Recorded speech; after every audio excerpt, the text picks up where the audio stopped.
Welcome back to the Stronger by Science podcast. My name is Eric Trexler. I am the special temporary primary host of the show, and today I'm joined by Greg Nuckols. He is currently the permanent guest co-host for the time being. Greg, thanks for joining me. Thanks for having me on. How are you doing today? Doing well. How are you? I am doing great. We got a lot of good stuff to cover in the show today. Before we get into that, if you like the show and you'd like to support it, there are many ways you can do that. You can like, rate, or subscribe wherever you get the show. You can join our email newsletter by going to strongerbyScience.com/newsletter. We send out a research update every single Wednesday. Really nice information straight to your inbox. You could check out our online coaching program. We have coaches who do one-on-one virtual coaching. You can learn more about that service and who our coaches are by going to strongerbyScience.com/coaching. You can use our discount code to get a discount on your supplements over at bulksupplements.com. Just use the code SBSPOD. It'll get you a 5% discount.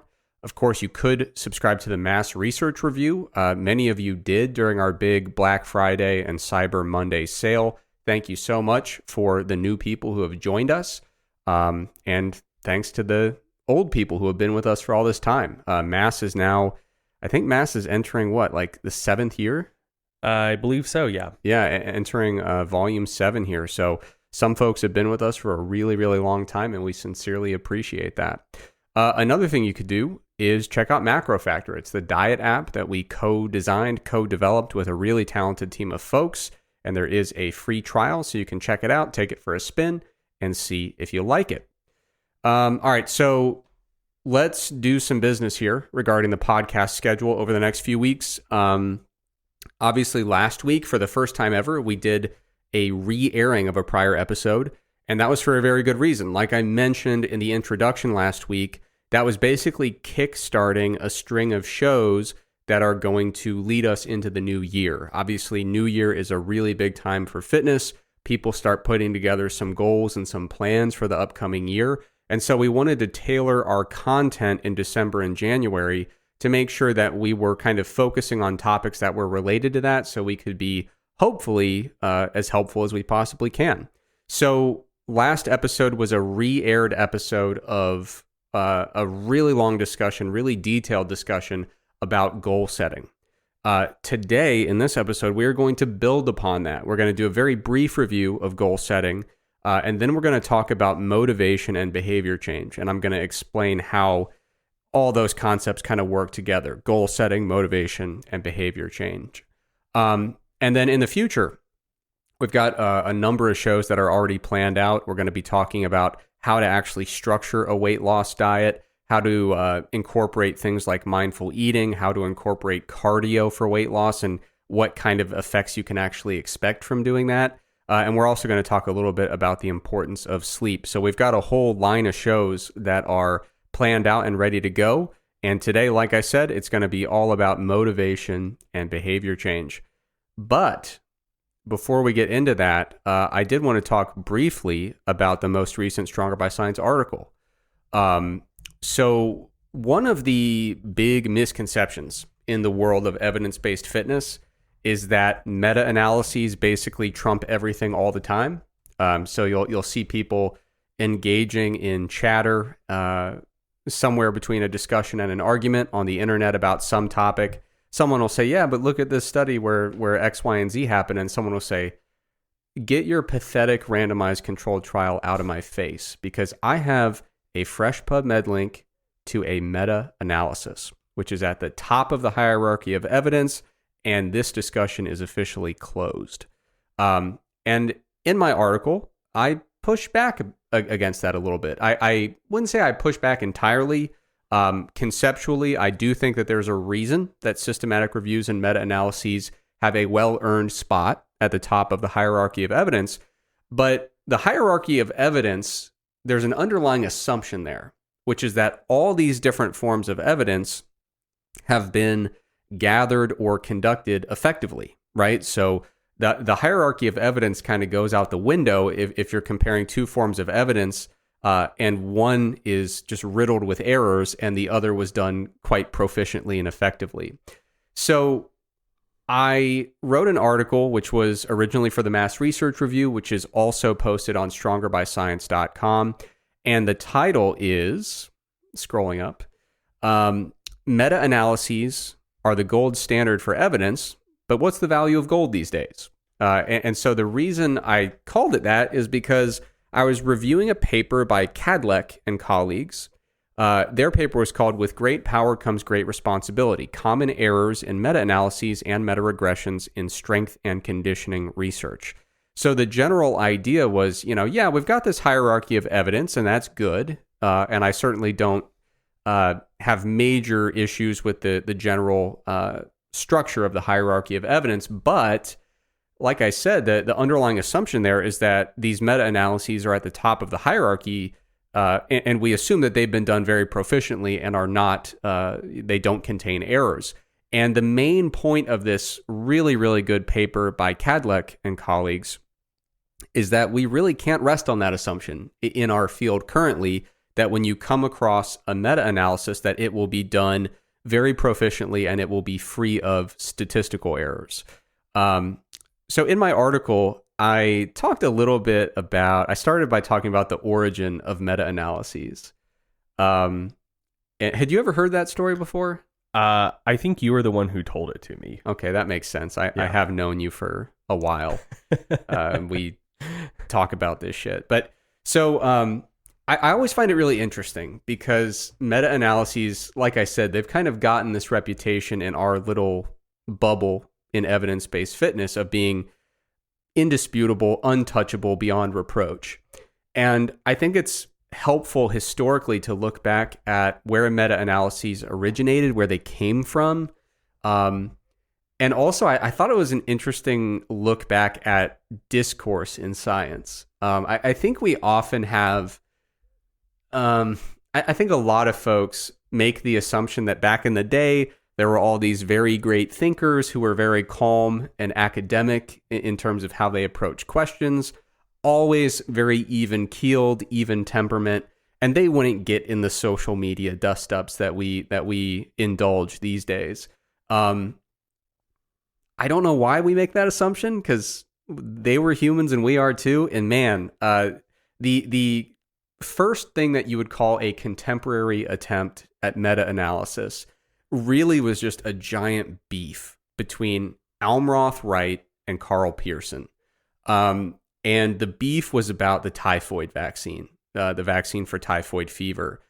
It was just tearing through the British military. And Almroth Wright said, hey, I've got a vaccine for that. It's pretty cool. I really like it. You should too. And it started kind of trickling out. And the thing about Almroth Wright is that he hated statistics. Not just like, oh, I don't like doing it. He thought statistics, and bear in mind, we're talking about turn of the century, like early 1900s. Mm-hmm. He thought it was a waste of time. He basically, I'm putting words in his mouth, but it was kind of like, it's just kind of an annoying fad that will go away eventually. And even if it doesn't, I just don't have a use for statistics, for inferential statistics. Yeah. Now, Carl Pearson, you'll probably recognize his name from the Pearson correlation coefficient. So he thought statistics were cool, which is why he pioneered a great number of theoretical concepts and calculations and procedures. Little tip: don't read literally any biographical information about Carl Pearson. No. Or Ronald Fisher. Just if someone was a famous statistician more than like 20 years ago, just leave it alone. You don't need to know. Don't even look up the name of the department they chaired. It wasn't the statistics department or the mathematics department. Yeah, so I'll just leave it at that. If they say don't meet your heroes, don't read about your heroes if they're statisticians. Yes. Just leave it alone and say, hey, math works and that's good. But anyway, so Wright and Pearson were having this big dust up back and forth, calling each other names, saying the other one was full of shit. It was a very entertaining exchange that was taking place publicly, and people were trying to intervene and be like, hey guys, let's relax. We're talking about healthcare here. But nonetheless, people eventually said, hey, Carl Pearson, please do something with all of this data. about the typhoid vaccine. And like I said, Wright was doing a lot of this work of actually administering the vaccine, but he hated statistics, so he did not take records in a way that would be suitable for a thorough, robust statistical analysis. It was really chaotic and disorganized. So Pearson tries to throw it together, stitch it up, and say, I don't have computers. I also don't have very good data.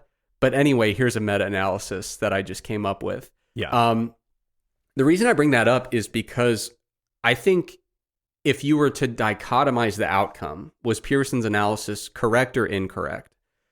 Of course, it's more complicated than that, but I guess I would go with incorrect, honestly, because he was like, we probably shouldn't rush to really escalate the use of this vaccine. The vaccine was effective. It was quite effective. It ended up saving a lot of people's lives.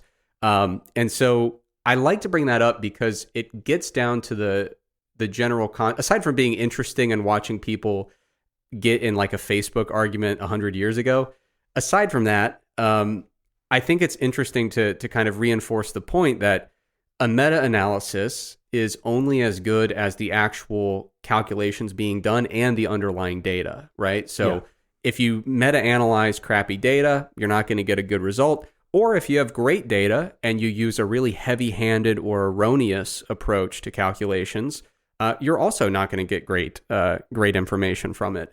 And, Pearson, he did what he could, but like I said, computers didn't exist. Mm-hmm. So doing a meta-analysis was quite an undertaking in 1905, or it was somewhere around there that he was doing this.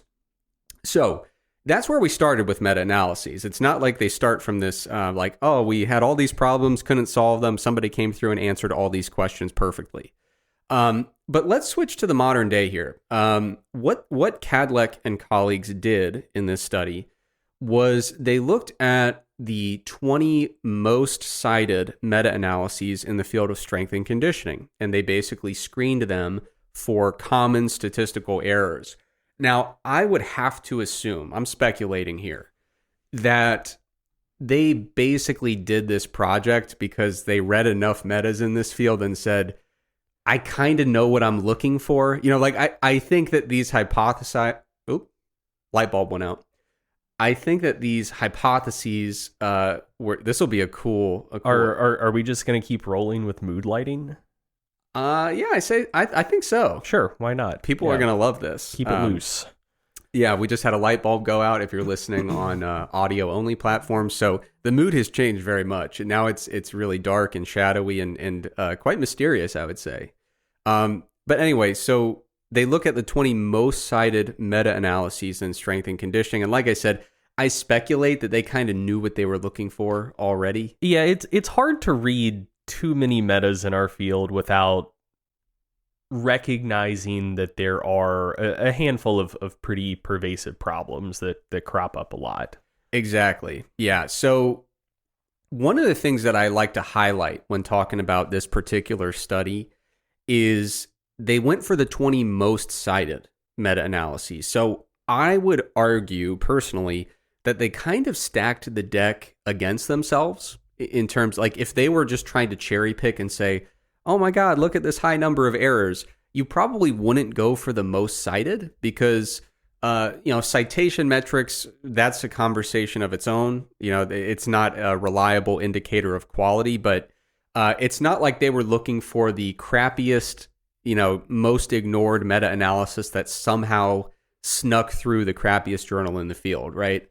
They weren't like scraping the bottom of the barrel. They just said, let's go to the ones that everybody's citing and using for their arguments. So I've thought about this a little bit more, and I'm actually not sure I agree with that anymore. Mm-hmm. I think that is a very reasonable initial assessment to make, but I think you and I are both of the perspective that the average quality of meta-analysis in our field is trending upwards. Like it's, you still find some stuff that probably shouldn't slip through review, but it's even noticeably better now than it was 2 or 3 years ago.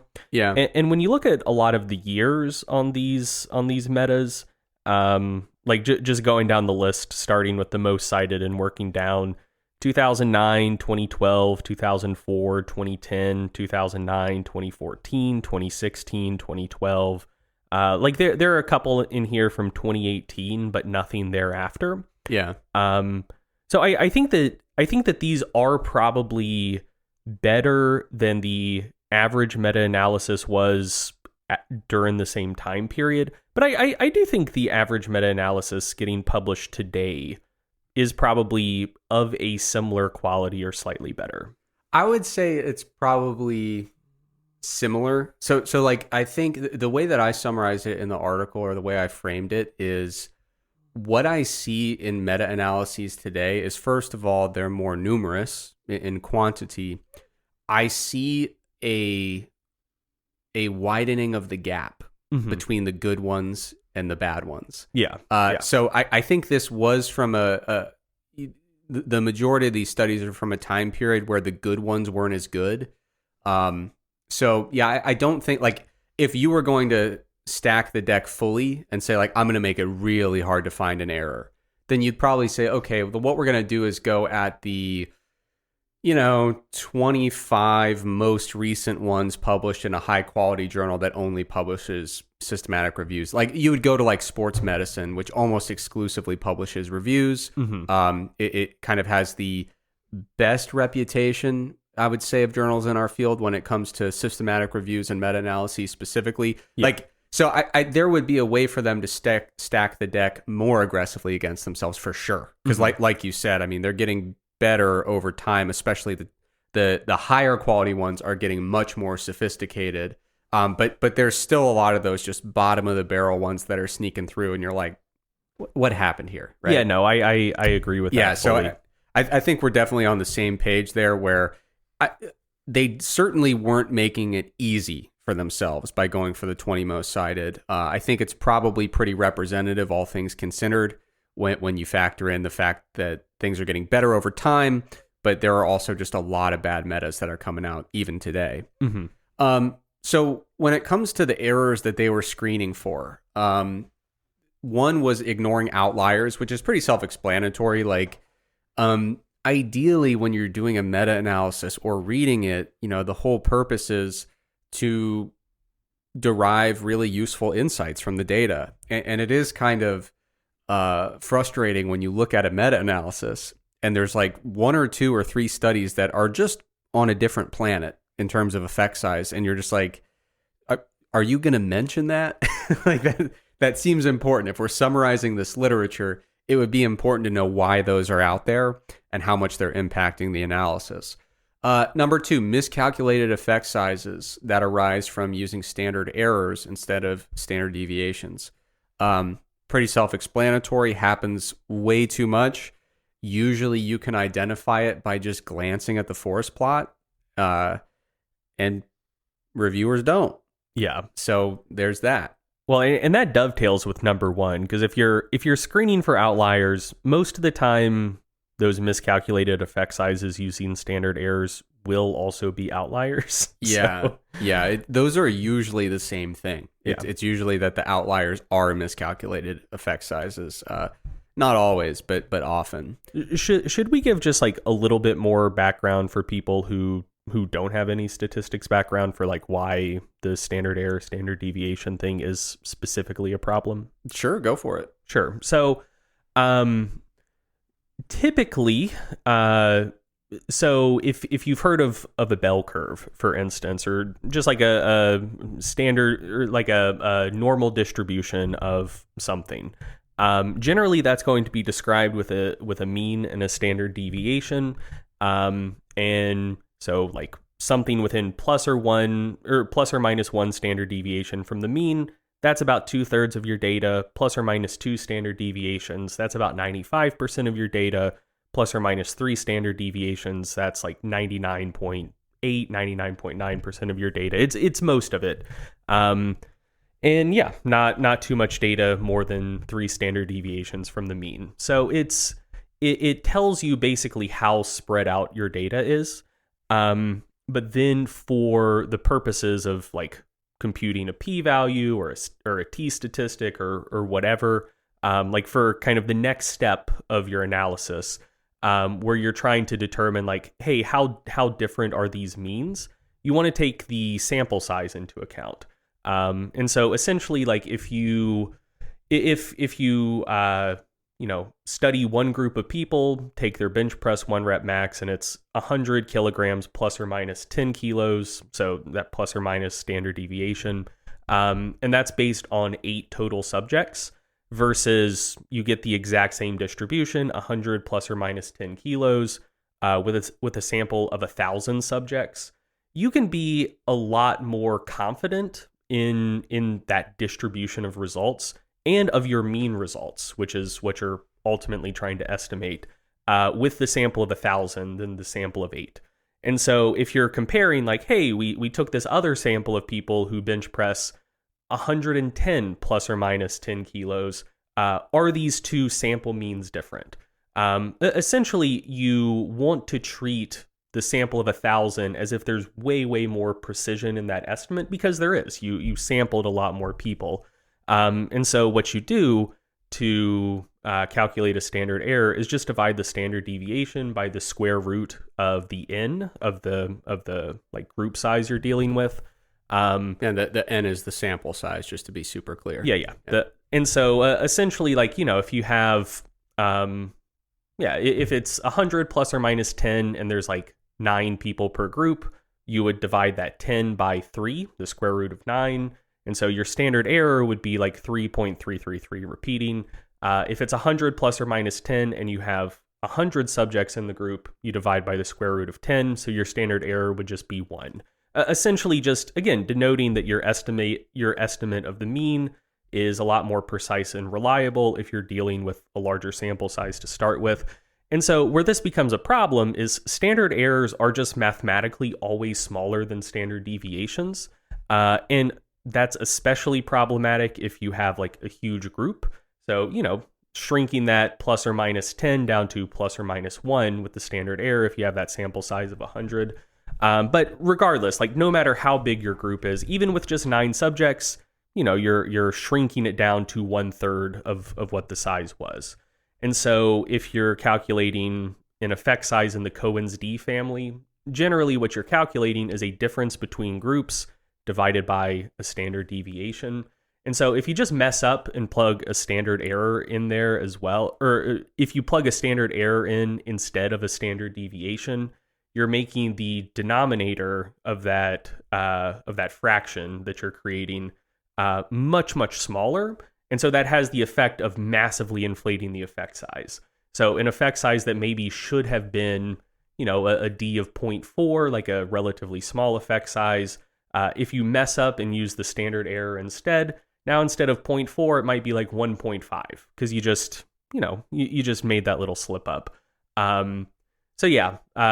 Generally, if you make that mistake and plug a standard error into an effect size formula instead of a standard deviation, it will have the effect of massively inflating the effect size.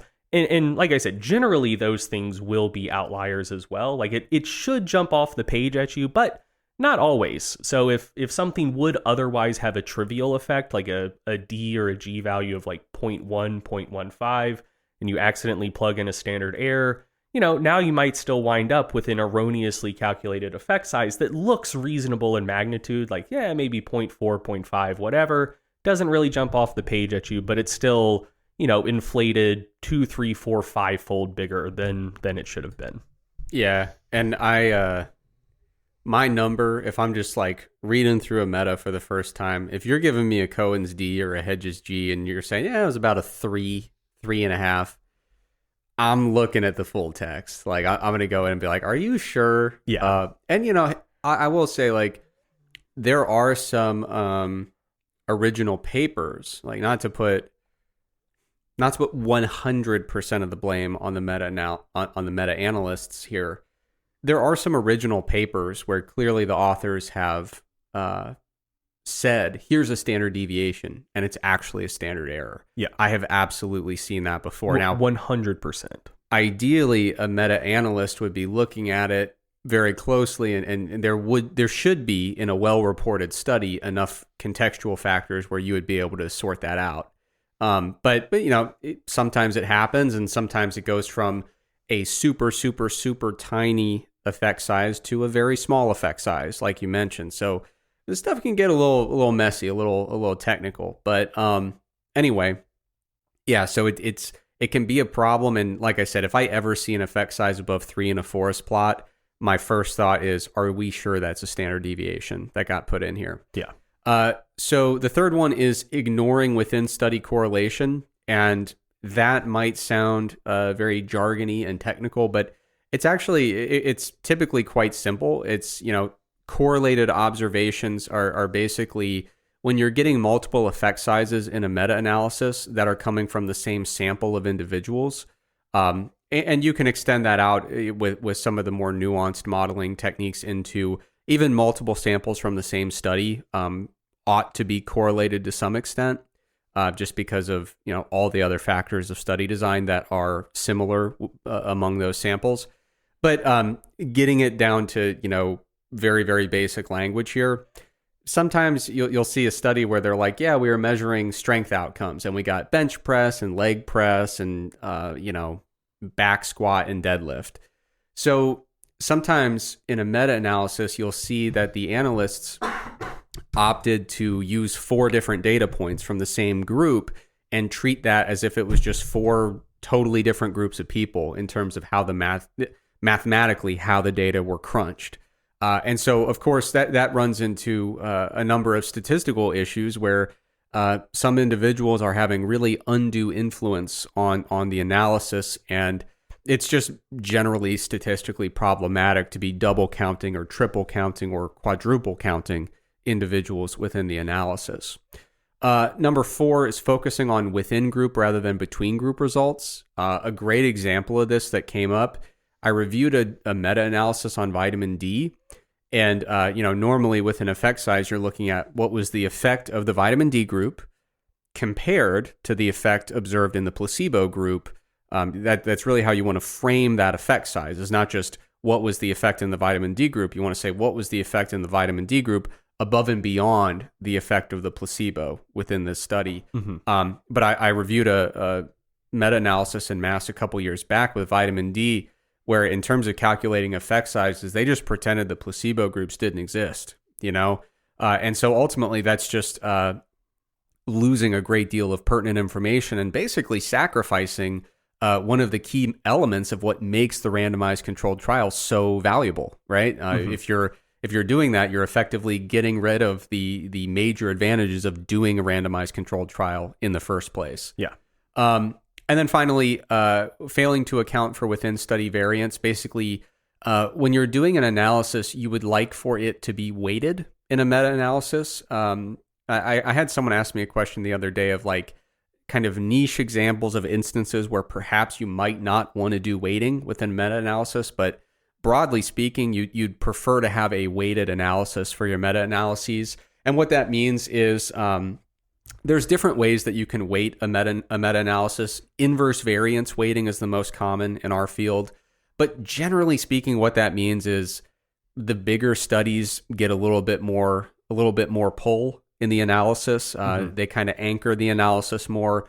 They tend to have more precise effect estimates. So basically, you've got a study with 30,000 people over here and a study with 30 people over here. Which effect size do you have more confidence in? Probably the one with 30,000 people, right? So you want to make sure that your analysis reflects the fact that when you have these tiny groups of people, your effect estimates tend to be a little bit more, there's more volatility. They kind of bounce around a little bit due to sampling error. With much bigger studies, you have a little bit less of that, volatility. You kind of start to triangulate more into the kind of quote unquote true population level effect size estimate. So those are the 5 main errors that they were looking for in this paper. If you want more detail, obviously, you can get into really nitty-gritty explanations of all those. But just looking at the prevalence numbers here, what percent of these 20 metas ignored outliers and just, didn't account for them, didn't adjust for them, didn't comment on them, basically? 25%, which is a pretty high number. What percentage miscalculated effect sizes because they use standard errors instead of deviations? 45%, very high number. What percent ignored within study correlations? 45% again. How many of them focused on within group rather than between group outcomes? That was 45% again. That was honestly shocking to me. Yeah, that was surprising. The first three, I was like, okay, yeah, like that makes sense. I've read a lot of metas. I see those things all the time. But yeah, the within study versus between, or the within group versus between group effects, I did not expect that to be an issue in 45% of them. Yeah, I agree. That one snuck up on me. I was also surprised by number 5, failing to account for within study variance. That ended up being 40%, which was higher than I would have thought. So again, with these prevalence numbers, Greg, you brought up a really good point that, to what extent do they reflect the current state of the literature, like a brand new meta-analysis that comes out? It's hard to say, because the better metas in our field are getting better at a very rapid rate, but there is such a high number of metas that are coming out now that just the sheer volume of crappy metas is getting higher. Yeah. So the question of how does that affect the kind of mean or median quality, I'm not entirely certain about that at this point. But in lieu of better prevalence numbers, this is kind of, these are what we have to work with. And I do think that they are, number one, fairly representative of the current state of metas. But number two, and more importantly, these numbers are too damn high, Greg. Yeah. you don't want to have 45% of your metas out there. So the number that really made the headlines here, where's the number? I think the overall number was 85%. I believe so, yeah. Yeah, so I'm pretty certain that, we talked about the prevalence of individual errors, but yeah, the researchers in this paper found that 85% of these top 20 metas contain at least one statistical error. So I'm not going to, go through the entirety of the article here, but if you happen to check it out, it's strongerbyScience.com/meta-analyses. It'll be linked in the show notes. You can really dig into the details. What I did in the article is I walked through, when I first read this article, I said, I believe that we have covered all of this in mass before. Now we've never, I'm not like saying, oh, we totally had this. We scooped them. Yeah, because we never put the effort into actually doing a formal analysis. Like, I think the researchers should be absolutely commended. They did a terrific job. They did a much better job than I or we would have done. So I couldn't be happier that they spearheaded this project. But as I was going through it, I was like, I know that we've pointed out most, if not all of these, just because we had to. When we were reviewing metas previously in mass, it was like, I can't review this without highlighting this error and why it matters. Mm-hmm. And so I was very tickled as I went back through our archive to find, for every one of these errors, I was able to find a mass article where we flagged it, identified it, and explained, why it was problematic. So yeah, as I was reading this paper by Cadluck and colleagues, the whole time I was just kind of nodding, saying like, yeah, I know that. And it was one of those times where the science is really just reflective of your experience, where you're like, yeah, this all definitely checks out. Yeah. So in the article, there's two things I wanted to do. I wanted to be helpful, not snarky, which is a new thing for me. But so I wasn't just trying to like pile on. Like, some of these errors are very forgivable. Some of them are very understandable. In fact, there are even some instances where, like, there are some papers that include meta-regressions or certain analyses that technically violate one or two of these rules, but I still think are very informative, very insightful, and actually very intuitive ways to kind of get at the data, broadly speaking. So yeah. I don't want people to think that if a paper maybe has like one thing here for one of its like 6 analyses, that it's like, oh, these authors are idiots, throw out the whole paper, don't even look at it, certainly don't get any insights from it. That's really not the case. Like, just with any other statistical thing, like when I first started learning about statistics, I just wanted to like memorize a rule book. I was like, give me the rules, I'll learn them, and then I'll play by the rules. But the more you get into it, you start getting into concepts where there are like opinions and perspectives and degrees of wrongness, and where you draw the line between too wrong and not wrong enough. Like there's a lot of room for argument and debate with some of these things. And there are instances where you'd say, like, does this figure,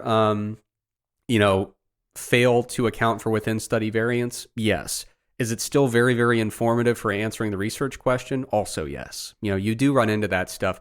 I remember one time and I mean, even with that example, like the extent to which it matters just depends on the group of studies you're dealing with. Like if it's something where, there's one or two studies with like 500 subjects per group and then 20 with, 10, 15 subjects per group, then it's like, yeah, that should probably be weighted.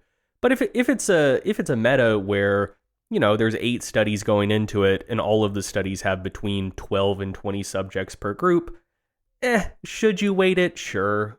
If you don't weight it, are you going to wind up with a dramatically different effect estimate? Nah, not really. So yeah, even something that is like technically something you should do, the extent to which it actually matters, like the extent to which it'll actually affect your effect estimates and therefore the conclusions you draw, it varies meta to meta.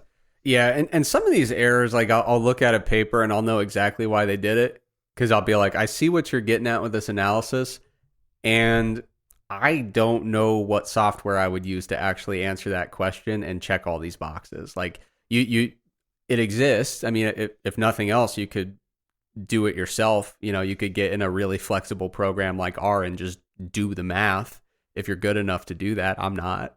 But yeah, there's some questions where you'll see what people are trying to do. Like, so a good example is like you'll see breakpoint analyses or like nonlinear approaches to regression, where they fail to weight the studies because they're just using kind of a standard regression approach rather than a meta regression approach, just based on what softwares have to offer, just like out of the box software. So all of that is to say, the point here is not to be hypercritical or snarky. It's just to kind of highlight some of these common errors so that as you're reading through papers, you can identify them and contextualize the findings and keep these things in mind.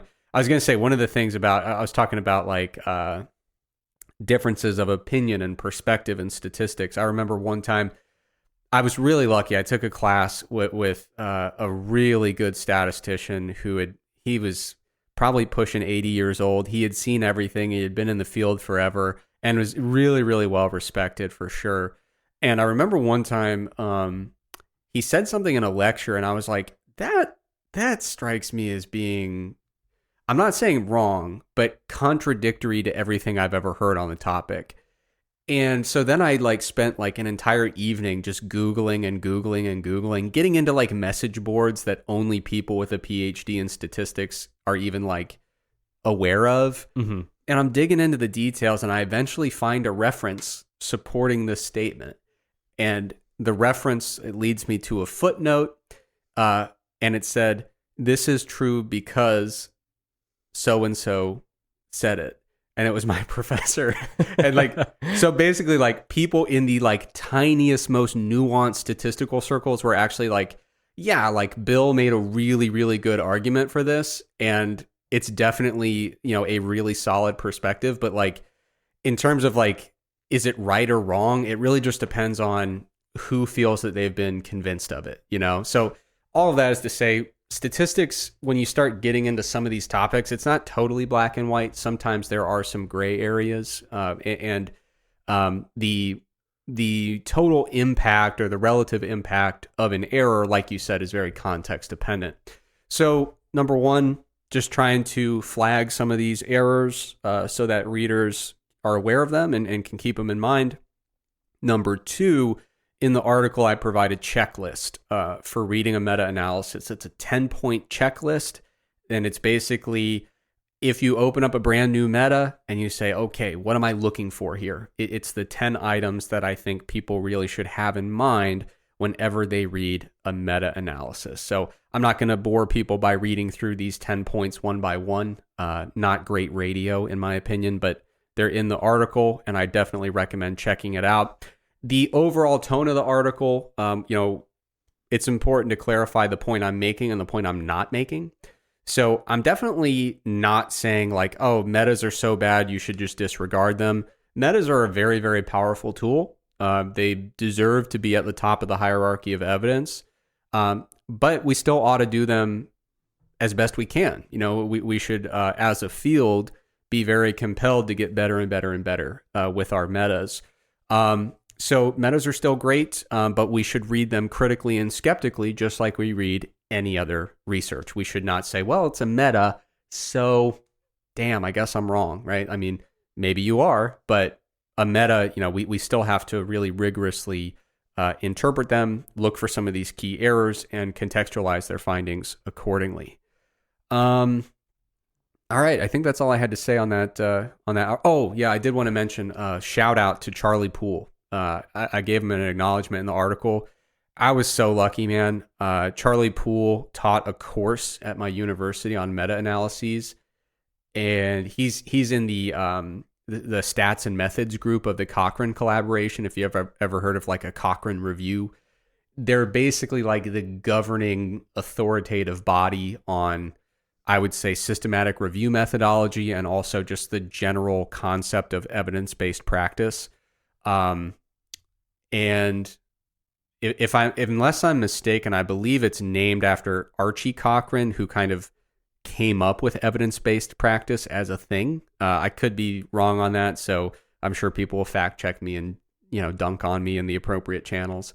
But anyway, so Charlie Poole he's forgotten more about meta-analyses than I'll ever know. And so, yeah, I just wanted to give him a shout out because without taking his course, I would know zero of the things that I wrote about in this article. So major props to Charlie. And like I said, if you're interested in the article, make sure you give it a read. It is free. It's on our website and it is linked in the show notes.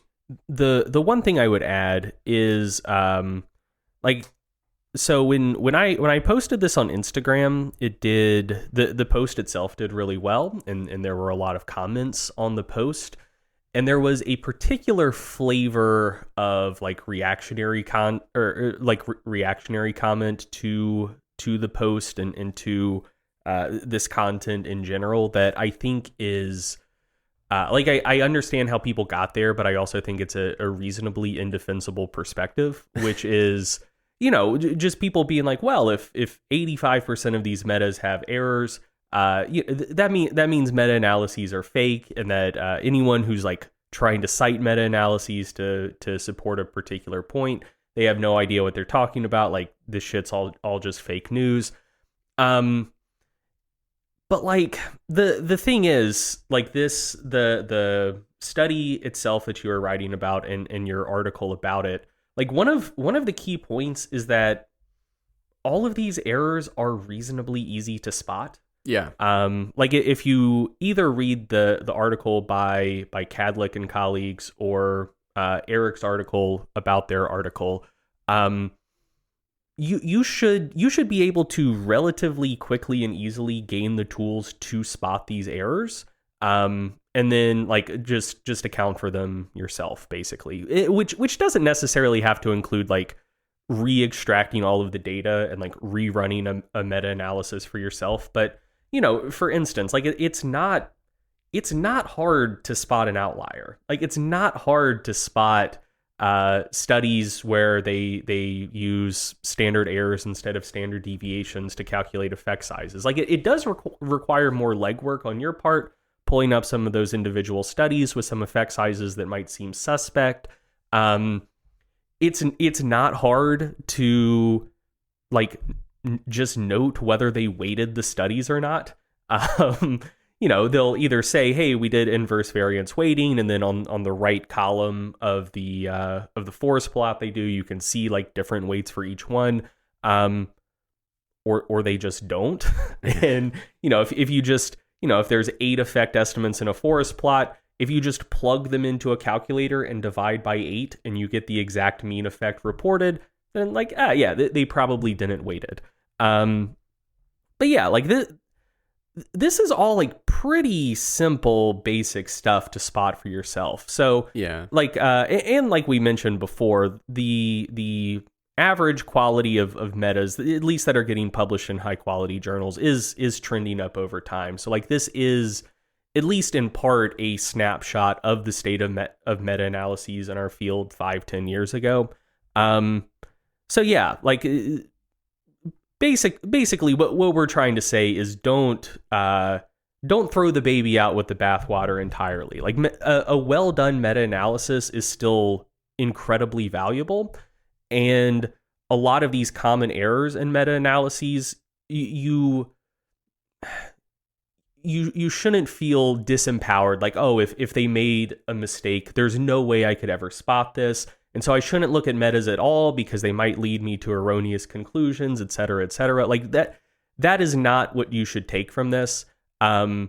It's just like there is a skill set required for critically reading and evaluating any type of research, and there is a specialized sub-skill set within that general skill set of being able to critically read, understand, and analyze meta-analyses and spot some of these errors that pop up from time to time. But those aren't tremendously difficult skills to pick up. Like you should be able to spot these errors for yourself and be able to account for that.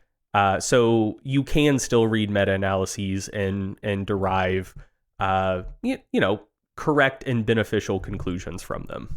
Yeah, I mean, along those lines, I'm sure people will hear this or see it and say, well, man, if all these, professors that are reviewing these papers who have been taught how to do this, if they're not catching these errors, what chance do I have, And one of the things I mentioned in the article, which is kind of a poorly kept secret, is like, I've spent a lot of my time hanging around, professors, grad students in the field.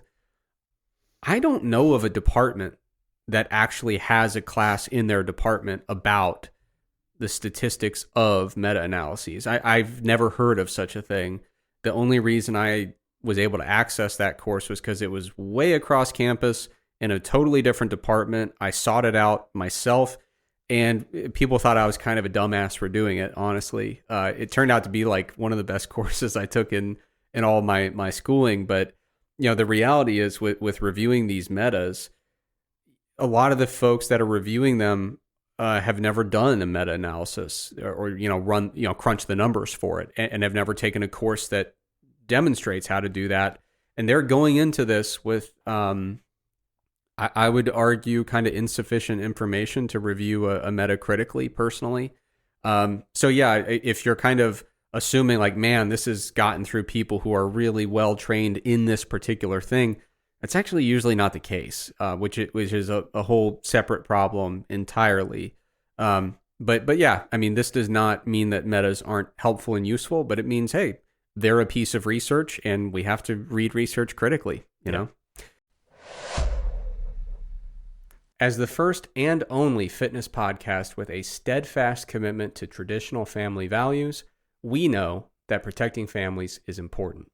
Right you are, Eric, but I will note there are some things that are even more important than protecting traditional family values and the moral fabric of our society. That's right, Greg. It's important to protect families, but it's even more important to protect corporate entities. That's why I joined the advisory board for the Sports Nutrition Association, along with trusted fitness pros like Danny Lennon and distrusted arch nemesis like Eric Helms. The Sports Nutrition Association is the home of sports nutrition. They are dedicated to ensuring the sustainable prosperity of the sports nutrition profession, and they offer a unique pathway to robust insurance coverage for your sports nutrition business. Simply put, it's the best way to protect the corporate entities that are closest to your heart. And I should note, if you're an individual sole proprietor providing sports nutrition services and not a corporate entity, the Sports Nutrition Association can help you out as well. That is correct. All insurance plans are handled individually on a case-by-case basis, regardless of how your sports nutrition business is structured. But even if you don't want insurance coverage, SNA membership comes with a bunch of other perks and advantages. The Sports Nutrition Association is the only global professional sports body that has a defined standard for sports nutrition scope of practice for its members. This ensures that members maintain high standards in their practice so that the public can always trust in the quality associated with the services of an accredited sports nutritionist through the Sports Nutrition Association. If you already meet their minimum education requirements, you can become an accredited sports nutritionist today. If you don't meet those education requirements yet, you can enroll in the certificate program in applied sports nutrition. That allows you to become a provisionally accredited member upon completion. To learn more about the Sports Nutrition Association, head over to www.sportsnutritionassociation.com today. Today's episode is sponsored by the Sports Nutrition Association, and Stronger by Science LLC sincerely appreciates their support. All right, moving on. I'm going to talk a little bit here about motivation and behavior change. So last January 3rd, 2000, well, I guess, is that last January? I guess it's technically this January of 2022, about a year ago. I'll say that. I published an article called An Evidence-Based Approach to Goal Setting and Behavior Change. You can find it at strongerbyscience.com/goal setting.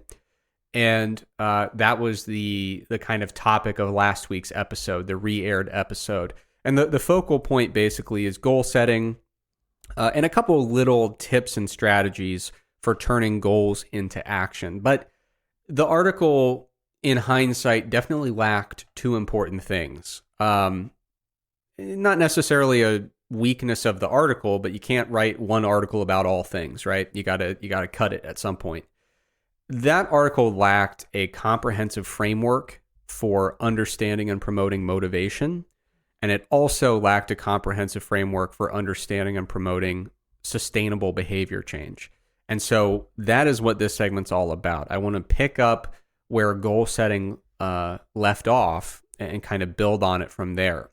So before we talk about specific theories or strategies, we need to probably define motivation. And there's three definitions that I think are, sometimes I like to use multiple definitions so you get kind of a vibe, a more well-rounded kind of look at what a word means, rather than just saying we have to pick one specific definition and ignore all the others. So three definitions I'll put out there. One is for motivation: psychological energy directed at a particular goal. Number two, the energizing of behavior in pursuit of a goal. And number three, the process whereby goal-directed activities are initiated and sustained. In expectancy value theory, motivation is a function of the expectation of success and perceived value. So that gives us a nice, well-rounded idea of when we say motivation, what exactly are we talking about? But it also, one of the things you'll note there is that motivation pertains to a goal, right? The first two definitions, goal was the last word. We're talking about motivation as it pertains to some goal. So before we talk about cultivating motivation, we need to figure out what our goals are, because the motivation is specifically in reference to them. So I don't want to rehash everything from last week's episode, but a very, very quick primer or refresher about goal setting. You've probably heard, hey, you're setting a goal, make sure it's a SMART goal. SMART being an acronym.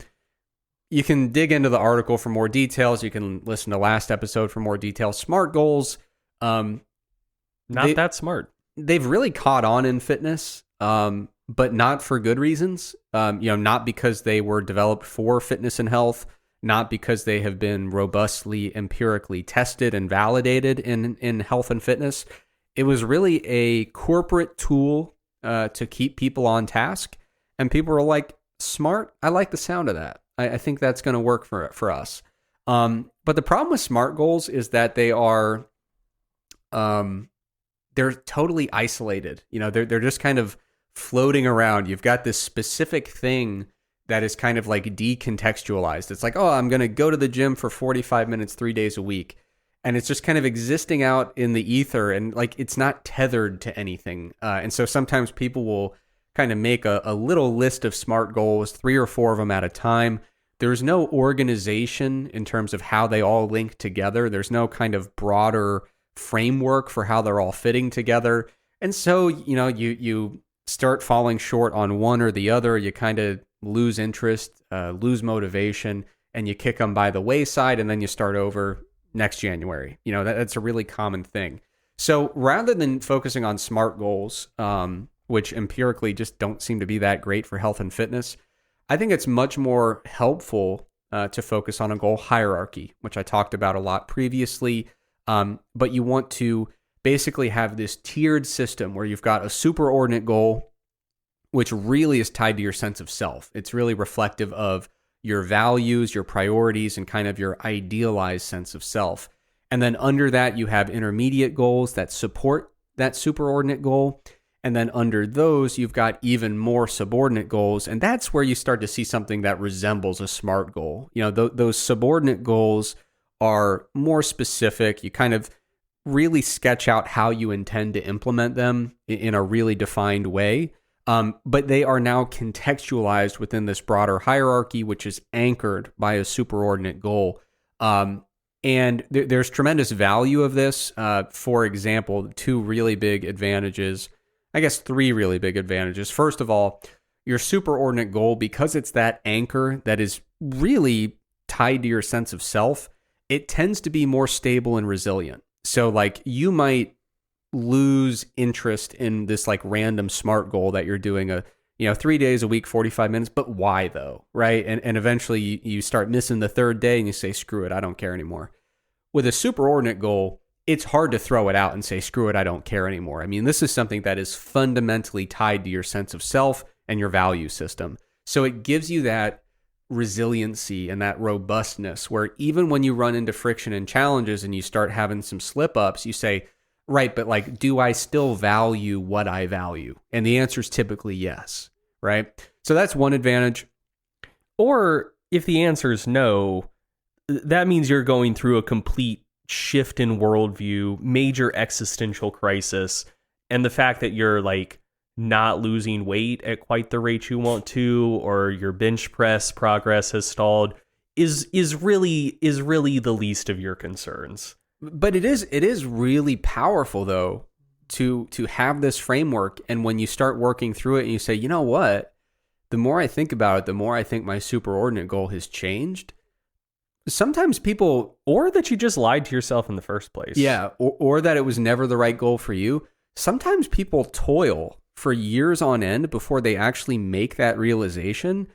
And like one of the happiest days of their life is when they made that realization. And you start to say, oh, all of my goals feel like I'm just like pulling teeth and pushing a heavy rock uphill because this is not where my heart is. And I should go where my heart is. Like, so like, yeah, like there is that like existential crisis component, but it's also just like, maybe you need to actually figure out what you value and start pursuing that, which can be a powerful thing. But other advantages here. First, there's the idea of equifinality, which is the idea that you can have multiple lower level goals that all support a single higher level goal.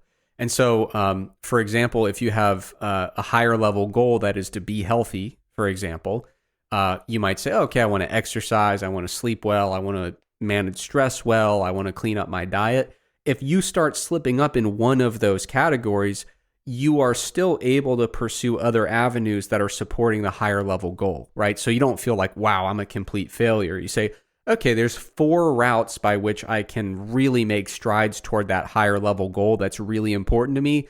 And I'm still making really big strides in 3 of those 4 facets. So while I'm enjoying the success of the other 3, I can revisit and troubleshoot the issues I'm having with the 4th one. So that's a really powerful thing. And then multifinality is another advantage, which is kind of the inverse of that. It's the fact that you can have one lower level goal that supports multiple higher level goals. And the reason that's important, so like an example in a paper by Hockley and colleagues that I'll certainly link in the show notes, going with those 4 intermediate goals, be in good shape, get enough sleep, avoid stress or manage stress, eat a healthy diet. You could argue that exercise related goals, like if you have a goal of exercise 3 times a week or whatever it is, you could argue that exercising is helping you be in good physical shape. It's helping you regulate your sleep better. I know I sleep like shit when I stop exercising. It can help you with stress management. And a lot of people also notice that they tend to have an easier job with hunger and appetite management when they are exercising regularly. Not everybody, but some folks. So when you're trying to get out of bed at 5 a.m. and it's dark out and it's cold out, you need a reason that's going to be compelling enough today to get you out of bed, right? So that you don't hit the snooze and say, screw it, I'll get another hour of sleep. My bed is warm. I like that. I'll try again tomorrow, right? And depending on the day, the reason that is compelling enough to get you out of bed and keep you away from the snooze button, it might change. And that's the power, in my opinion, of multi-finality is some days when you're waking up to get out of bed and go to the gym and you really don't want to, the desire to be in good physical shape might be the thing that gets you out of bed. But on different days, it might just be, you know what? I know I sleep like shit if I skip these workouts. So for that reason, I'm going to go ahead and do it, right? Or I know that I really suck at managing stress if I'm not exercising regularly. So even though I don't want to, I'm getting out of bed. Let's get to the gym, right? So that's a very short synopsis of why goal hierarchies are really powerful. So that's the first step, right? So we've got some great goals in place. There's a lot of evidence to suggest that these hierarchies are really useful tools for goal setting. We've got goals, but now we have to actually cultivate and maintain motivation specifically related to those goals, right? Because like I said, when I was defining motivation, motivation is in reference to a particular goal. Now, motivation, a lot of people kind of view it as a dichotomous thing, right? Motivation exists, you either have it or you don't. One of the main things we're going to talk about in this segment is self-determination theory, which is a theory proposed by Ryan and Deci. And one of the underlying concepts in self-determination theory is that motivation, there are many forms of it, and different types of motivation exist on a spectrum that ranges from low quality to high quality motivation. So there's really one defining characteristic that dictates what is happening as you're moving up that spectrum and going from lower quality to higher quality.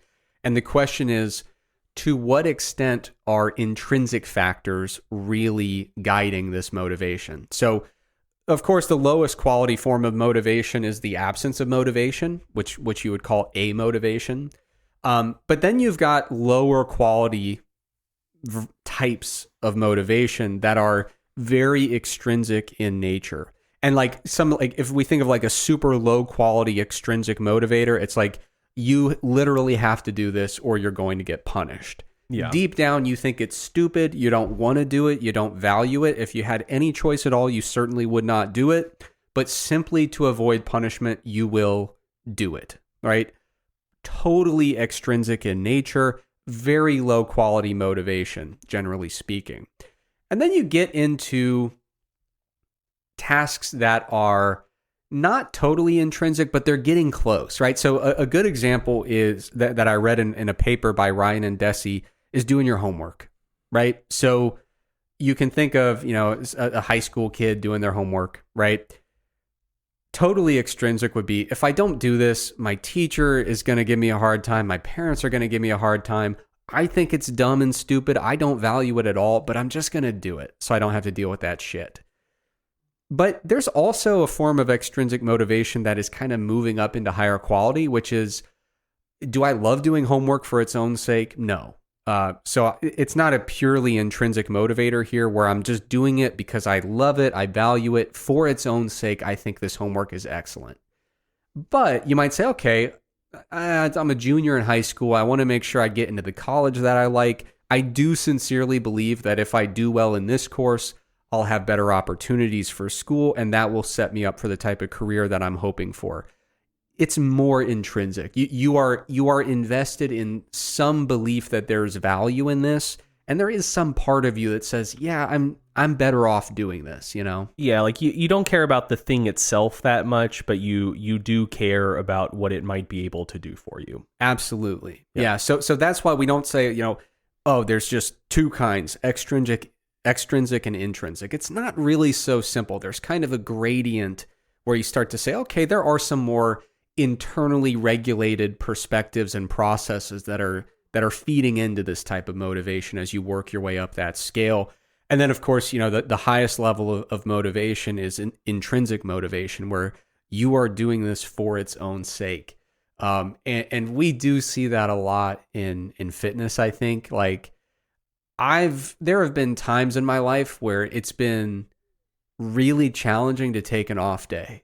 I love training because I love training, so like I would rather be in the gym than not in the gym. Like I'm sure you've had periods in your life where you're like that as well. Oh yeah, for sure. Yeah. And so I do think it's kind of funny. I'm going to be a little snarky here, but like, I don't think people realize when they're in that level of motivation where it's totally intrinsic and they have just fallen in love with the act of training. And then they'll like put on they'll like do like a motivational tweet and be like, I love this shit. Why are you lazy? And it's like, well, it's not so simple, is it? Yeah. It's like they don't really understand that they have kind of hit that intrinsic motivation where they act like they're doing something like that's really, like, wow, it's so amazing that you get to the gym every day. It's like, dude, you love being there. Like, yeah, it's not... it's like, congrats, dude. You found the motivation necessary to do precisely what it is you want to do. Yeah, your favorite thing in the world. Yeah, you are able to do it daily, and congrats on the sacrifice. Yeah, that's like going up to a 14-year-old boy and being like, "Hey, congrats for playing video games." Like I'm sure that took a lot of mental effort to get you there. Exactly. Yeah. So all of that is to say, motivation exists on a spectrum according to self-determination theory, and what we would like to do is cultivate, if we can, more intrinsic types of motivation to the extent possible. Another misconception, in my opinion, about motivation, one is that it's just on or off. There is a singular construct of motivation. Like I said, there's multiple types and they vary in quality. Another misconception, in my opinion, is that we have to manufacture motivation, that it's something that we have to create out of raw materials through effort.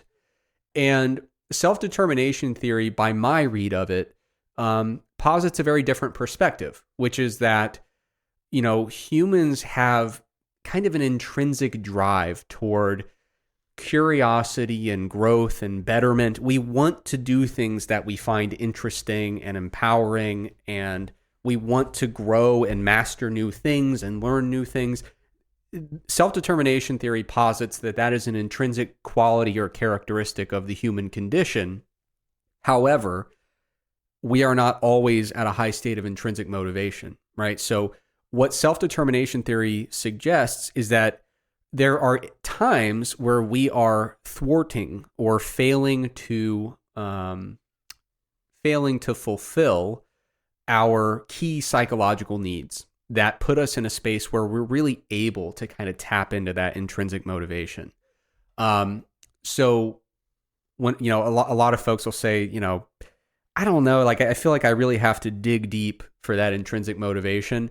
I think it's better, instead of viewing it as like, I need to manufacture this, it's, am I creating the conditions necessary for intrinsic motivation to manifest?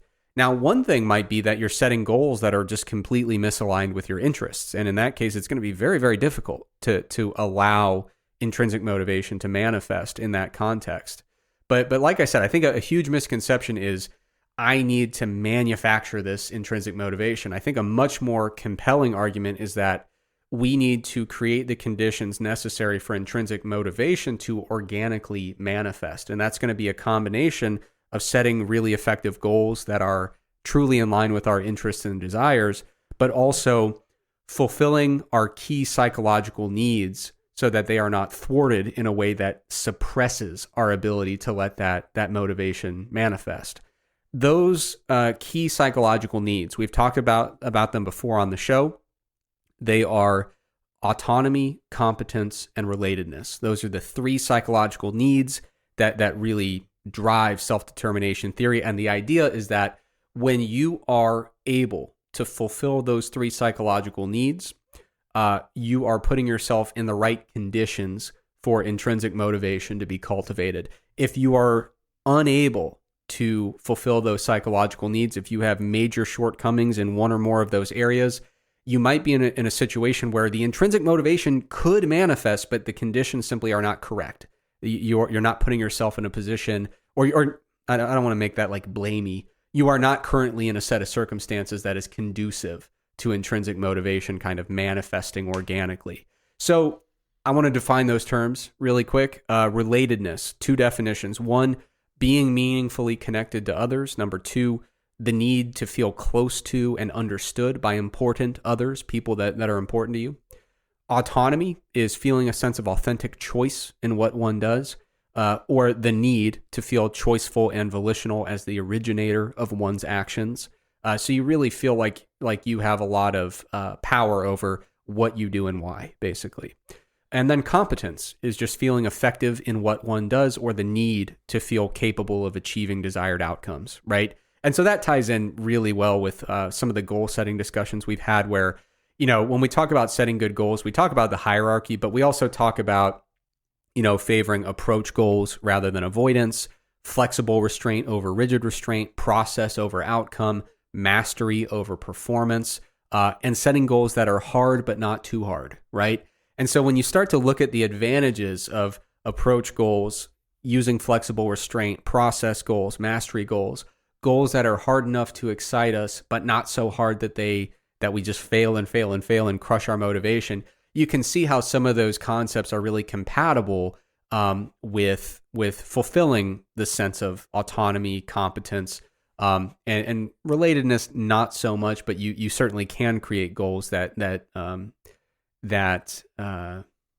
lean on relatedness or kind of invite it into your approach, right? If you set specific goals that involve working with others who are important to you, whether it's in a team setting, working with a coach, whatever the case may be, tapping into a particular social community, you can see how some of these concepts start to tie together.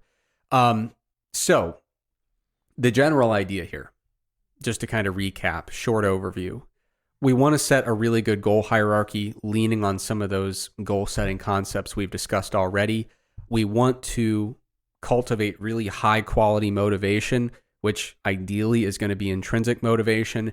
The way that we cultivate that based on self-determination theory, it's not like we have to fabricate it out of nothing. We don't have to do alchemy and kind of like manufacture this miraculously. You don't have to subscribe to every fitness motivation Instagram account and just be bombarded with a wall of posts of very young, attractive people being like, why don't you look like this? If you wanted it bad enough, you would. Boom, you're motivated now. Which exactly, as I understand it, that's generally not how motivation comes about, but just based on the online content ecosystem that seems to be the implicit assumption about how to generate motivation, which I don't think it is. Yeah, I don't think so. So instead of doing that, you might get like a little dopamine or adrenaline surge if you go on YouTube and say motivational lifting video, right? Or if you follow the folks on Instagram. But probably what you need is to focus on the fulfillment of those psychological needs. And so, autonomy. One example that comes to mind, you'll hear about people who are really struggling to get motivated to do their workouts. And it's like, okay, well, what workouts are you doing? And they're like, well, it's great. I did this 12-week challenge. It's not customized at all. There are no versions that I can opt in and out of. It's just 12 weeks. Here is a thing to do. Go do it. And it's kind of this faceless thing that just spits out, here's your workout priorities. Here's your diet priorities. And so that's obviously not going to facilitate a high level of autonomy, right? You don't really feel like you have any seat at the table with decision making. So I would put a caveat on that. Like, I think that if it's something that's like relatively transparent, and you can look at it ahead of time and be like, oh yeah, this is what my workouts and like what my nutrition will look like for the duration of this 12-week challenge. And that is something that I'm like excited about and specifically opting into. Like you're giving up some of the autonomy for like day-to-day, moment-to-moment decision making throughout the process, but you were still like exercising it on the front end. So yeah, I don't think that that's like completely divorced. But if it's the sort of thing where just, you saw online like, hey, I should do like whatever this thing is, like Whole 30, 75 hard, like whatever. I don't know much about it, but like people say it's good, so like, fuck it, I'll give it a shot. You get like 2 weeks in and hate it. And it's like, hey, why am I not still motivated to do it? It's like, well, you didn't actually want to do any of the stuff. Like maybe you want to make some more of the decisions for yourself, but this process has instilled in you the feeling that if you don't follow this like perfectly the whole time, like it's binary, either success or failure. And that goes back to like flexible versus rigid cognitive restraint. But yeah, like I do think that I do think that sometimes that can still kind of meet that autonomy need if there was like a sufficient level of like informed consent on the front end, versus just kind of diving in blind and hoping for the best. Yeah. So again, like I strategically structured that sentence of, if you're struggling with motivation and you're wondering why, and you're kind of locked into that kind of so if it's not a problem, it's not a problem, and there are, like you said, definitely scenarios where there's a high level of autonomy because you made a very thoughtful and intentional decision to begin a specified program, right? So I'm not saying you should never be on a set program. That I don't believe that at all. But like you were getting at with the second example, where it's kind of just like a generic program and you're just like, well, there's a bunch of ads for this on whatever social media site, I guess I'll try it. That's not a particularly volitional act of opting into that specific program. It's just kind of, let's see what this is all about, right? And so maybe you do that and love it. That's totally fine. But if you are in it and you notice, I just can't get motivated for this, it's very possible that you need something with a little more autonomy. And autonomy falls on a spectrum, right? So there have been times where I've worked with clients who have really, really high needs for autonomy, for them to really thrive. And so I have to, be mindful of that. And so when we're doing program design between blocks, it's got to be a really, back and forth two-way conversation when we're saying, okay, plan another training block, let's put our heads together. And then sometimes when the block gets put together, it says, okay, third accessory movement for this workout, do you want to go with A or B, or other, right? So you can start to add some level of choice, because autonomy, what you'll find is that some people, if you give them too much autonomy, it's really, it backfires because it can be very daunting, a bit intimidating. So autonomy has to be scaled to the individual. So it's not that preset programs thwart autonomy as a rule, but you have to really take stock of, what am I currently doing? Do I feel like I have the appropriate amount of autonomy for me?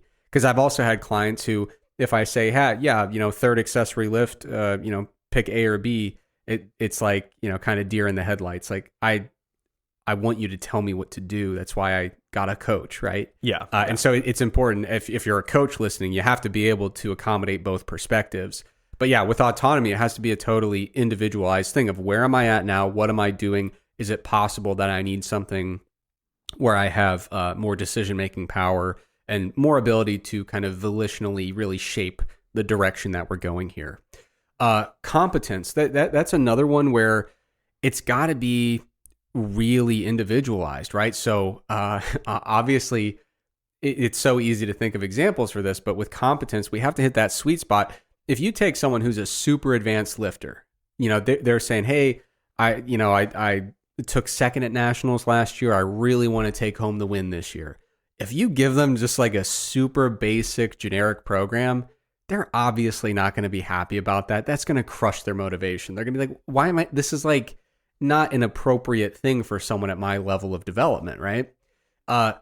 Conversely, if you have someone who's like, hey, I'm trying out this fitness stuff, I just got a new gym membership, it looks like they have the things I need, and you give them the plan that should be for someone who's making a run at nationals, like, that's a horrible plan, like there's a mismatch between what they're ready for and what they're getting, right? So with competence, you have to really make sure that as you're selecting goals or programs to facilitate those goals, you have to figure out, like, where am I at and how do I select things that are appropriate so that I feel really good about my competence level. It's something that really is advanced enough for someone with my level of experience. You don't want to be doing something way too basic for yourself, but you also don't want to just throw yourself in the deep end and feel totally overwhelmed and like, I bit off so much more than I could chew here, right? Again, either side of that, you're gonna be really thwarting that need for having, that sweet spot where what you're doing is matching, what you're ready for, and you feel a high level of competence. If you're doing something too basic or something too advanced, it's going to threaten that kind of perception of competence. Mm-hmm. And then relatedness, there are many different ways that you can try to, there might be someone who, like for me, I've never trained with a partner. It's never been something that's interested me, works for me very well to be my own coach and train alone. That's how I've done it forever. That's just how I work, and that's fine. But you will find some folks who take that approach, and at a certain point they say, I just feel like totally alienated and isolated. I feel like what I'm doing, I thought it would feel more meaningful, but I don't have anyone to like discuss it with or share it with. Like I feel like I'm on an island here. Yeah. And that can be really detrimental for cultivating intrinsic motivation. And so sometimes it can be as simple as, I've been doing my own thing for a while. I think I want to work with a coach who has some skin in the game. Or I think I want to get a training partner, someone that we can kind of go back and forth and push each other. Or I want to join some kind of online community where we can talk about our training, our nutrition. There's so many different. You could join an actual club that exercises together, or a recreational sport team. So many different ways that you can try to fulfill that need for relatedness. But at the end of the day, what we're getting at here is, go ahead. So something that reminded me of is maybe. Oh, it was pre-pandemic, but not too far pre-pandemic. So, that kind of changed how a lot of people interacted with gyms. But prior to that, like before COVID kicked off, just like group exercise classes were having a huge moment in the sun in the fitness industry. Like there were whole gyms popping up where it's just like, we're doing the group exercise thing, like small groups. Things like body pump and Zumba in, places like Lifetime Fitness, the YMCA, like those were blowing up, getting super popular. And I remember stumbling into a discussion that people were having in a Facebook group for like science-y personal trainer type folks. And they were just going in on Zumba. And they're like, man, like how the fuck can anyone do Zumba? Because like, dude, you would burn way more calories in the period of time if you just hopped on the treadmill or went for a run. There's a bit of a calisthenic component, but that's not going to build much muscle or strength. This is like super ineffective. All of these people who do Zumba are going to stop within like a month or two once they fail to see the results they're looking for. Like this is so stupid and bad, and I can't understand how anyone does this in the first place or would certainly keep doing it. But yeah, like it goes back to relatedness. I mean, dude, how many adults have like a robust network of friends? Like especially outside of the workplace and like immediate family. Like I think a lot of people just feel like kind of lonely. And if you ever stick your head in a Zumba class, I mean, people are having fun. Like there's upbeat music. You're doing a bit of dancing with people of a similar demographic cohort, and then like before and after the class, you just like meet people and talk to them. And so like Zumba is certainly not my jam. Like I've done a Zumba class, fucking hated it, never went back. That is not a type of exercise that appeals to me at all. But like the idea to me of just like expressing bewilderment of why someone would like that and what they would get out of it. It's like, yeah, you're doing it in a big room of happy people, and then like you have conversations with people before and after, make friends, and say like, hey, this was a good Zumba class on Wednesday. I'll see you on Friday. Like that feels great to a lot of people. So yeah, it's not that shouldn't be a surprise. But yeah, like you mentioned, the level of relatedness that people need in general, and certainly for exercise goals, varies a lot person to person. I'm not the large exercise group type of person, but Unlike you, like I need to have either a training partner, a small crew, or just like be going to a gym where I just know everyone and can strike up conversations between sets. The only times in my training career that I haven't been able to like reliably find the motivation to train consistently were the times when I was just like completely trying to go it alone, either like going to a gym at a time when Lindsay wasn't also training with me, and it was like, you know, a commercial gym where people are just wearing their headphones. It's hard to meet people, hard to have conversations. Or when I tried to just like solely do like the solo workouts by myself in our basement. Yeah, like I just, I don't know. I would do it for like a week or two and be like, yeah, this is fine, whatever. And then like most of the time I'm very excited to go work out, but I would find after a handful of weeks, I was like, there's other things I'd rather be doing. Like, maybe I'll skip this workout and then just kind of fall out of the groove. And in hindsight, it was, I think, just like purely due to relatedness, because I had all of the autonomy that I could have wanted. Certainly didn't affect my sense of competence, but it's just like, yeah, I don't like doing anything alone. Like I'm a pathologically extroverted person, and that extends to working out. Like I want to have someone there who, like, even if we're not doing the same workout, just to chat with, just have a conversation with. But yeah, so that definitely falls along the spectrum as well. Yeah. So, I was just thinking, I was talking to someone who had just been to a Zumba event, and they had never been in that world, and they just kind of stumbled into it, and they were like, whoa, that is an awesome community. Like, yeah, like it was like the happiest group of people who were just having a hell of a time. So yeah, sometimes we kind of struggle to, like, for someone like me who, you know, 2 people in a workout is one too many for me. The idea of doing a group workout setting, I'm just like, oh, I would hate that. But I mean, hey, to each their own. So what you want to do here, set a great goal hierarchy. So now we know what is the actual, you know, we talk about motivation. Well, motivation for what? It's the elements on our goal hierarchy.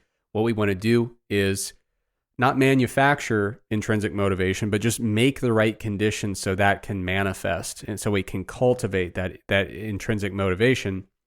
The way we do that is by taking a look at these psychological needs. Am I supporting my own autonomy, competence, and relatedness? If I am, those 3 factors should all be pointing toward, the cultivation of some really high quality motivation. And so whenever I'm talking with somebody and they say, you know, I just can't get motivated. I really can't. I don't know what it is, but I can't.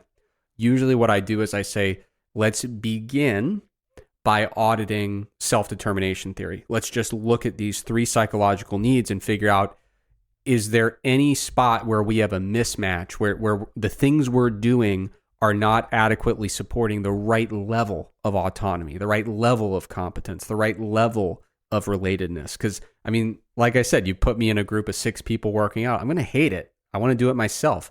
You're, out on an island, you'd much prefer to have, a small group of folks who you, meet up with, right?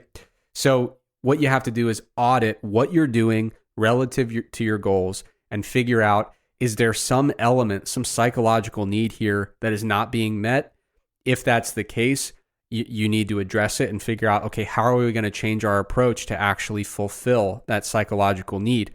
Sometimes these people who are experiencing amotivation or just really low quality motivation, they do this audit of self-determination theory of these psychological needs, and they say, no, I'm good. Like, check. We're all good with all 3 of those.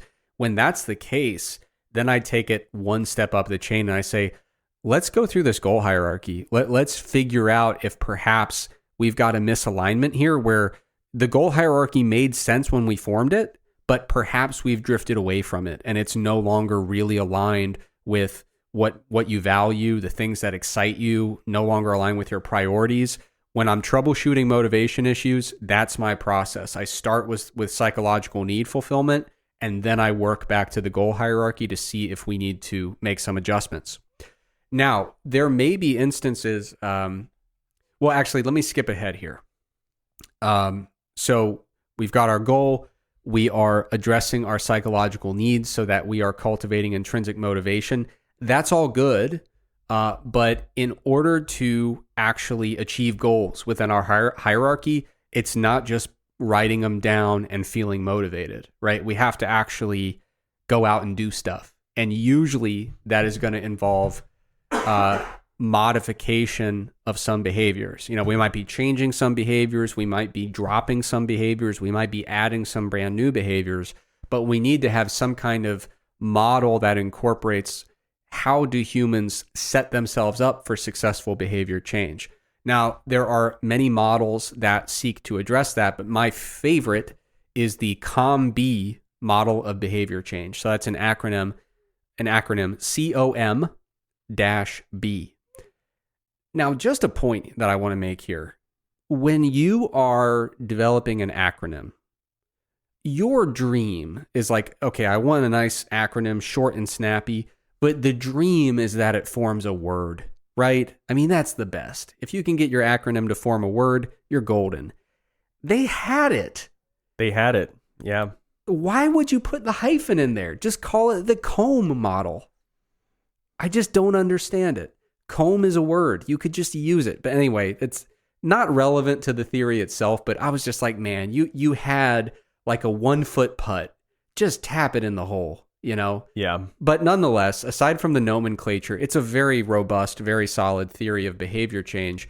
And the reason I like it is motivation is really the cornerstone. It is the central element. So what's really nice is, self-determination theory, the reason that we're fulfilling these psychological needs, aside from good vibes, is because they help lead us toward really high quality motivation, which leads us right into this COM-B model of behavior change, where motivation is the cornerstone. The idea with this model is that there's a direct link between motivation and behavior. Motivation promotes, the type of behavior change that you wish to implement. But there are also two other factors to consider: capability and opportunity. And those are a little complicated because capability and opportunity both directly affect behavior, but they also affect motivation. So motivation is at the center of this model. It's being impacted by capability and opportunity, and then all three have a relationship with driving behavior change. So that's kind of the general overview of the model. And so what's nice about that is now we have a really nice, in my opinion, kind of a unified framework where we can start putting some concepts together. So we're going to tie it all together. Before I do that, probably a good idea to actually define these things, right? So motivation, we already defined. Behavior change, I think is pretty self-explanatory. Want to change some behaviors that are pertinent to various elements in our goal hierarchy. Capability, that refers to having the skills, knowledge, psychological capacity, and physical capacity to engage in a given activity. Opportunity refers to all the factors that lie outside the individual that make the behavior possible or prompt that behavior. So, for example, we're talking about having access to resources, a suitable environment that is conducive to behavior change. Social support would fall under the realm of opportunity. So what we're talking about here is, we've got our goals, we've got our psychological needs being met. Now we want to take stock of our capability and opportunity. Are we living in an environment that is conducive to changing the behaviors we want to change? Do we have the tools that we need? Do we have the resources that we need? Do we need to move around our schedule? Do we have the social support that we need? Am I literally physically capable of doing the things in my hierarchy, whether it's physically capable, psychologically capable? Are there things that, am I setting myself up for things that I truly have the capacity to accomplish, right? And so what you want to do, kind of this final step as you're putting together goals, or my approach to putting together goals for a new year, this is the last step, is are we being mindful of these additional elements that ultimately are going to set us up to either succeed or fail when it comes to actually changing behaviors? So I will say, when it comes to capability. So there's a lot of overlap here between capability and competence, but I don't think that they're quite the same thing. So like when I think of core competencies to do something, it's like, do you have the skills and knowledge? And that would fall under, capability for sure. But there are some instances where I think there's a little divergence between competence and capability. So one example that comes to mind, I've talked about on the podcast many times before. When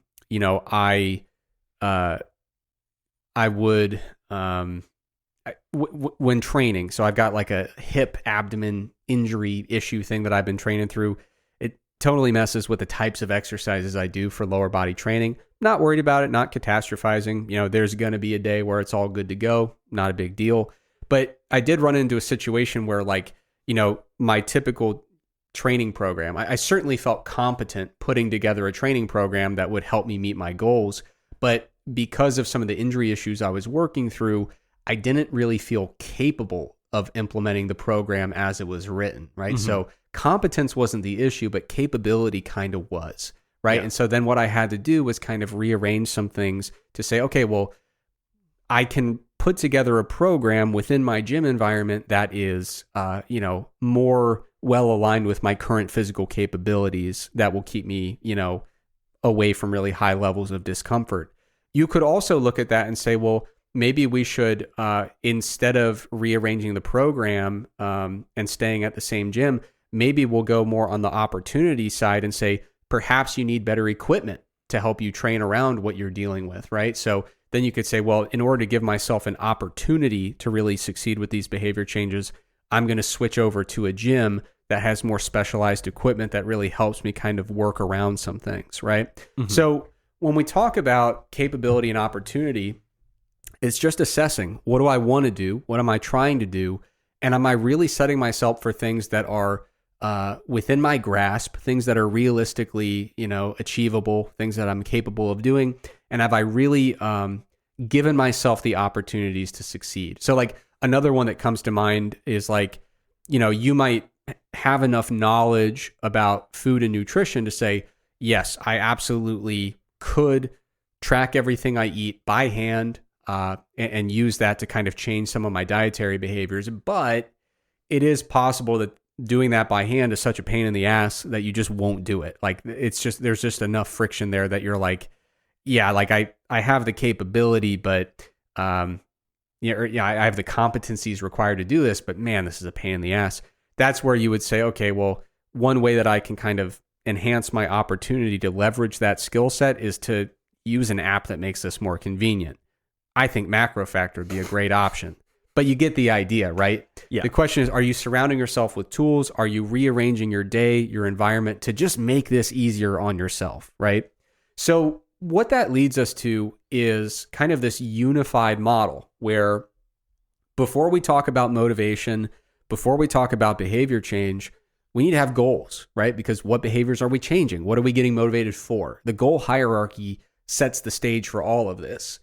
But then once the goal hierarchy is set, we need to start out with the first level of kind of auditing within the framework of self-determination theory. Are we supporting our psychological needs? Are we fulfilling those needs of autonomy, competence, and relatedness so that we can cultivate intrinsic motivation relative to our goal hierarchy, right?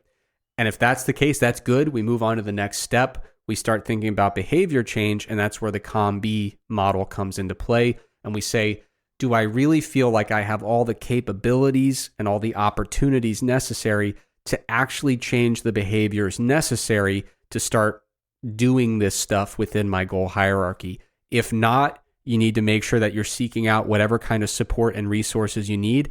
If those types of support and resources are not accessible, then that probably means that you need to revise the goal hierarchy so that you can, if your goal hierarchy puts you in a position where you need things you don't have access to, that's not a well-designed goal hierarchy because it's not going to be feasible to actually make that happen, right? So when I'm just getting started, that's my process. Goal hierarchy, self-determination, COM-B model. And now we should be in a situation where we feel very well equipped to modify behaviors and to really attack this goal hierarchy with a really high level of motivation and enthusiasm. That's exactly where you want to start. Now, at some point in the goal striving process, very, very likely you're going to run into challenges, friction, problems, etc. And sometimes it's stuff that you wouldn't expect. Sometimes it's just like, oh, you know what? I moved from one apartment to another, and I'm just off. My eating habits have changed a little bit. My social habits have changed a little bit. My getting to the gym is a little harder or a little easier than it used to be. So every now and then, whether we expect it or not, we're going to run into some things where we say stuff's a little bit out of whack here. Things aren't going as well as they used to be. And when that's the case, I work backwards through this kind of unified model, right? So instead of going goal hierarchy to self-determination theory to COM-B, I run it in reverse. I start with COM-B and I say, is there some kind of capability or opportunity shortfall that I need to act upon here, right? And I start there because that's usually the easiest thing. Like sometimes it can be so simple as, what I need to do is rearrange my schedule a little bit to make these workouts more feasible. Like sometimes capability and opportunity are way easier to modify than any of the stuff further down the chain. Or something as simple as like, hey, I used to have a job that had a 30-minute commute one direction. Now I have a 30-minute commute the other direction. The gym I used to go to was right in between where I live and my old job. I could just go there on the way home from work. But now I have to go to work, drive 45 minutes to the gym, 15 minutes back home afterwards. But that's an opportunity thing. And there might just be a gym 15 minutes between your new place of work and where you live. And it's like, just get a new gym membership, switch over, and you've solved the problem. Yeah. But you might notice that there are just these little sources of friction that you're like, oh, there's like one resource that would cost me $18 that would just solve this problem entirely, right? Like sometimes you will find those situations where it's like, well, that's a lot better than completely revisiting my entire goal hierarchy, right? It's a little bit simpler. We're still on the same track. It's just a little Band-Aid that'll actually do the trick, right? Yeah. So I start out by just evaluating capability and opportunity.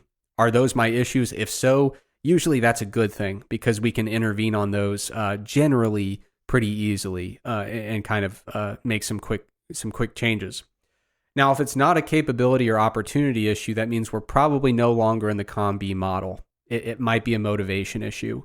And if it's a motivation issue, then I run it in reverse. I go straight back to self-determination theory and those psychological needs. And I say, okay, competence, autonomy, relatedness. Is it possible that we have a shortcoming or a shortfall in one of these areas? I put a lot of thought into it, try to figure it out. If so, great. You've identified the issue, you act upon it, and then you keep going, right? Sometimes you go through the COM-B model, capability, opportunity, you don't see any fixes. You say, no, it doesn't look like the problem's here. You go into self-determination theory, competence, autonomy, relatedness. I'm not seeing anything that really sticks out to me here. When that's the case, sometimes you got to go back to the goal hierarchy and say, is it possible that this thing has come out of alignment, or have my priorities and values just kind of drifted entirely away from this thing, where this is still a cohesive goal hierarchy, but it's no longer the right one for me because I'm over here and the goal hierarchy's over there, right? In terms of just priorities and values and what we want to emphasize.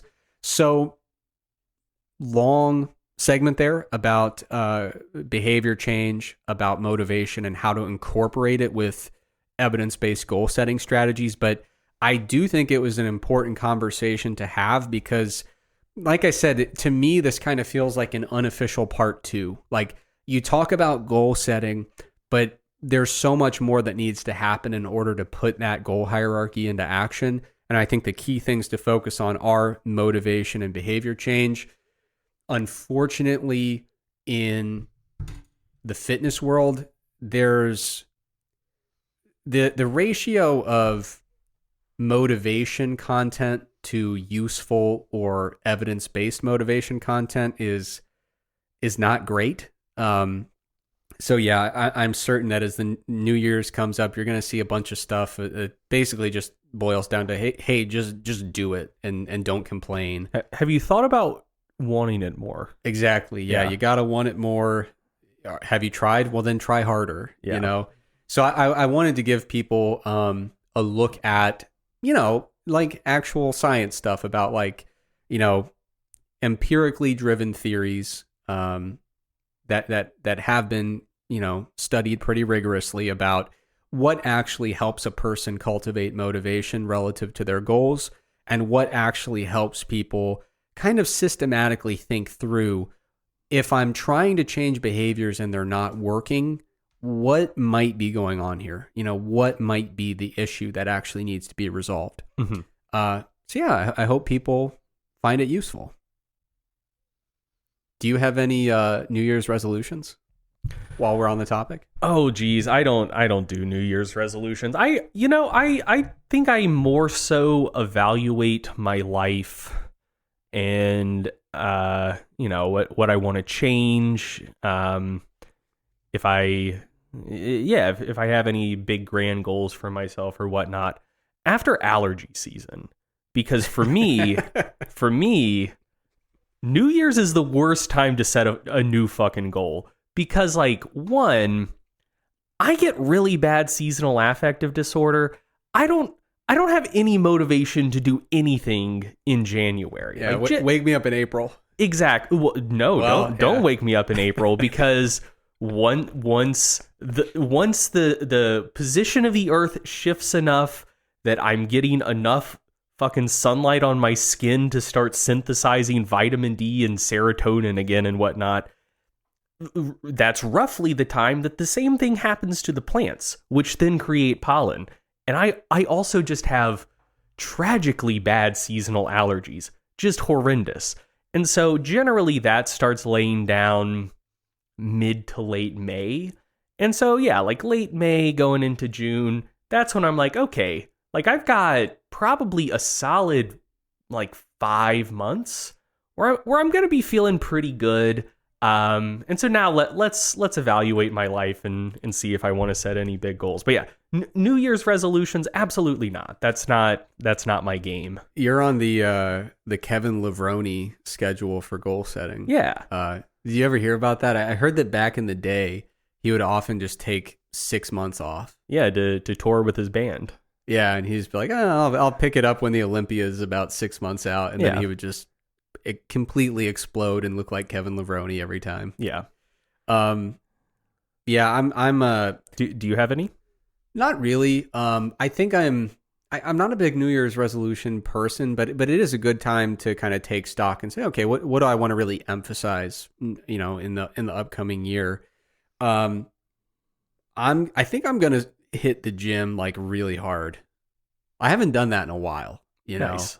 I think I'm going to hit the gym really hard, and I'm excited to see, you know, I'm not like in the, am I in the worst shape of my life? I don't know. I might be, actually, now that I think about it. But I'm certainly not in the best.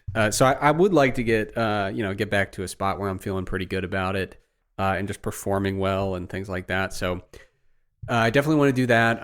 Going to do more video content in the upcoming year. I'm excited about that. And also, there's a really nice dog rescue by my house, and I've done all of the preliminary steps to volunteer there.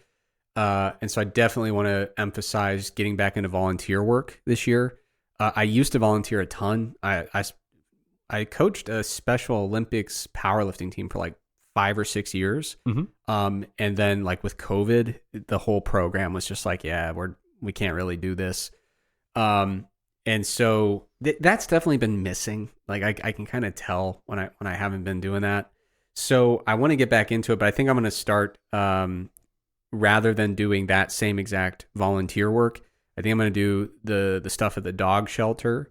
And I like the work that they're doing. They save a lot of pups from, you know, the shelters that euthanize and things like that. So really important work, but they need a ton of help. They have a lot of dogs. So yeah, I think that'll be fun. Like I said, I've done all the preliminary steps to make it to be allowed to do it. But I just haven't started yet because December is a crazy time. Travel coming up and things like that. I didn't want to start and then say, okay, see you in 6 weeks or whatever. So, I was like, well, I'll get through Thanksgiving, get through the holidays, and then pick up with it. So, That's it for me, but expect an extremely jacked version of me in about 13 months. Hell yeah. Well, let's put a time frame on it. Like any good SMART goal, right? All right. So I think that does it for this episode of the Stronger by Science podcast. As always, thank you so much for joining us, for listening, and we will be back in a week with another episode. Thank you for listening to the Stronger by Science podcast. If you enjoyed the podcast, be sure to sign up for our free newsletter to get concise breakdowns of relevant research, as well as 28 free training programs for all skill levels and all schedules. We hate spam just as much as you do, so we'll only email you when we have something really interesting to share with you. You can sign up for the free newsletter at strongerbyscience.com/newsletter, or just go to the Stronger by Science homepage and click the free programs button at the top. If you want to join in on the Stronger by Science podcast conversation, be sure to check out our Facebook group and our subreddit. The links for both are provided in the description of today's episode. Finally, please remember that we are not medical doctors or registered dietitians. So, before you make any changes to your exercise or nutrition habits, be sure to check with a qualified healthcare professional. Once again, thank you for listening, and we will be back soon with another episode of the Stronger by Science podcast.